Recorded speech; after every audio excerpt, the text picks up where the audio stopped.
And action.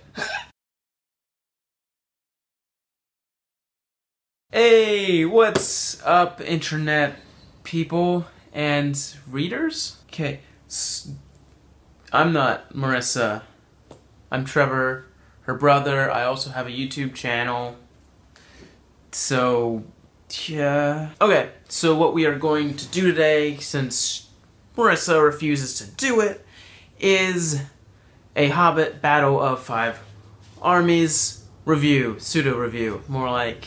what? I have with me my trusty moleskin.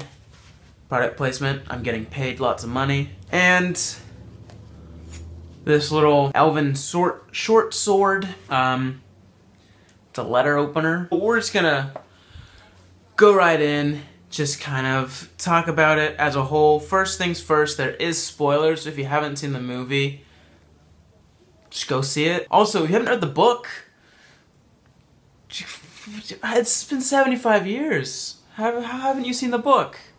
It's an old book. It's also a children's book. It's an easy read. Do it. You guys read. First things first, I'm the realist. I have to say first, I really enjoyed the movie. It was fun. I'm actually a huge Lord of the Rings, Middle-earth fan. Haven't actually read a lot of Tolkien's work just because that takes time and I have a short attention span. That's why I like film. Oh, zing, gotcha, Hollywood. I enjoyed it. I really did. No, it does not bug me that it was split up into 3 movies. Why? Because I'd probably pay, you know, money to see more Middle-earth, more Peter Jackson do his thing, you know, with Tolkien's work. And I think he did a fair job with The Hobbit, trying to make that into a viable franchise. The dialogue in the book is like 80% in Bilbo's head. So, you know, it's hard for this book, for the Hobbit, to become a movie, let alone 3. But I think they did a fantastic job. Lord of the Rings definitely is a better Middle-earth trilogy than The Hobbit, but it's more epic, the stakes are higher, I think there's better characters, it's just a little bit better. I'm gonna start with some negatives, now I'm going to put some positives, do some stuff in there. Battle of Five Armies is a big movie. There's 5 armies, it just seems like a piece of toast, and the movie was like, oh, we're just gonna spread some butter on there. But Peter Jackson's like, oh, we're gonna just start with like this little dime of butter, and we're just gonna spread this little dime all around this piece of toast. And it was just, it's very thin. Maybe the movie seemed too big. They were doing a lot, but not at the same time. It took them like 30 minutes or more to get into actual action, and when that happened, it just continued, and it was like Helm's Deep on steroids. The battle was really big. There were, you know, 5 different armies in said battle. And for me, the stakes were not high enough. Lord of the Rings did this really well. You know, they had huge battles, like for the Battle of Helm's Deep, the Battle of Osgiliath. There's a bunch of different battles and wars in Lord of the Rings. And you cared. Even with, like, you only knew the names of 2 characters in Osgiliath as it's getting raided by the orcs and stuff, but you still cared. You're like, oh shit, they're gonna get got. And they did get got. They got. For The Hobbit, it's like, do I care? Kind of. I care, right? But like, you break it down, and you really care about Thorin, about Bilbo, about Gandalf, about Bard, and then there's like the collective elves, which are like, oh, they're in the next movies. They're in like the movies after. They're not gonna get got. And they did not get got. Okay, fine, there's like 12 dwarves. I know like 4 of their names. Maybe that was just because the ensemble cast was too big, but that's also just a flaw in The Hobbit then. Like, the characters were there, I just didn't care enough about them. Maybe just because they didn't have enough personality. They weren't different enough. Oh, the company? What company? There's a Dane on a potbelly pig. That's cool, right? Also, goats from nowhere. That's cool too. It just seemed like Peter Jackson was like throwing all these things at us and expecting us to buy into the truth of the movie.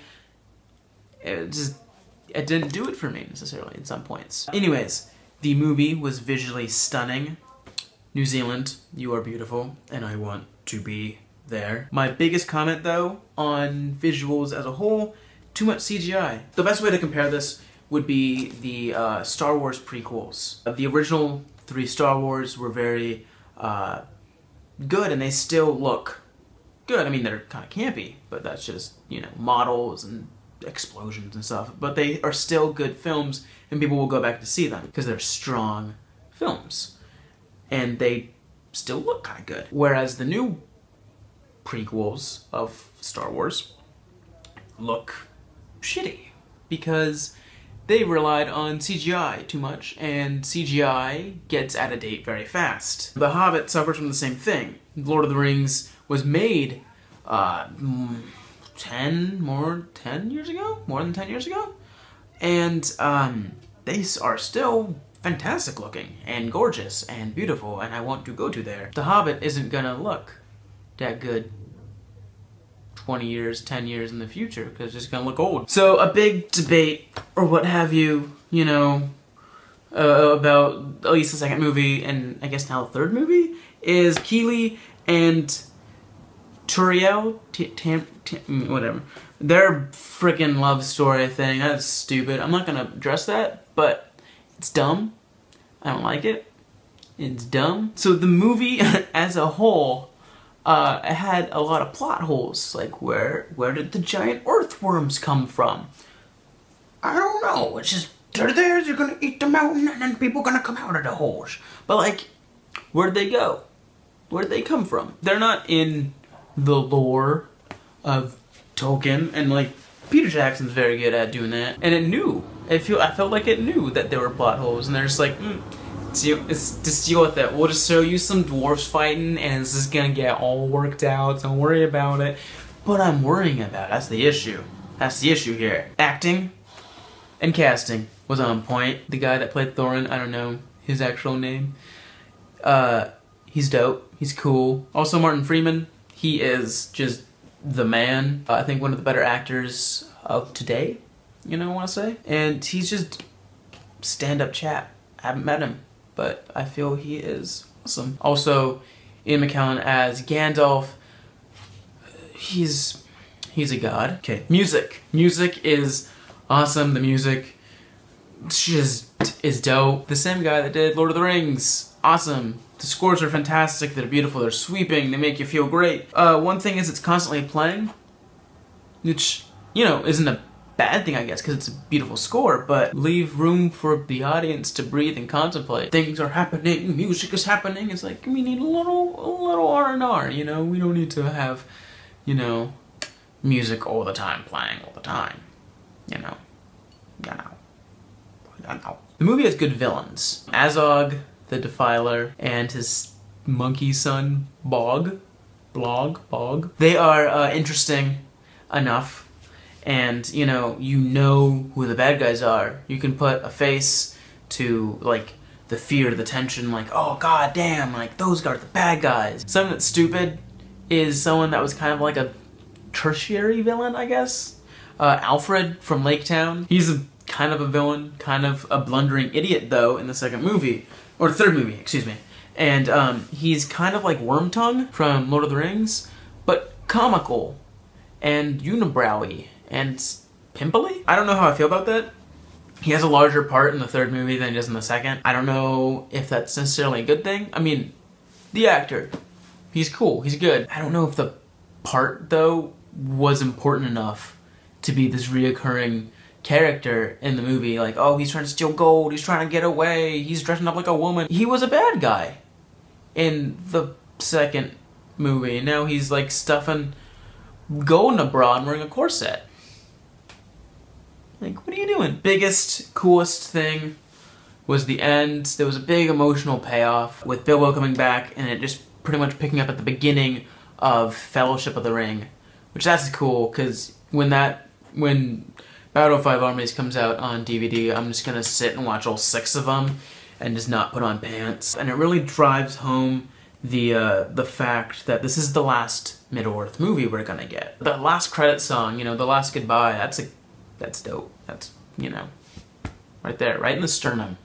Right in the sternum. The whole thing with Thorin and Keely and Feely dying, you feel bad for Thorin because he's dead.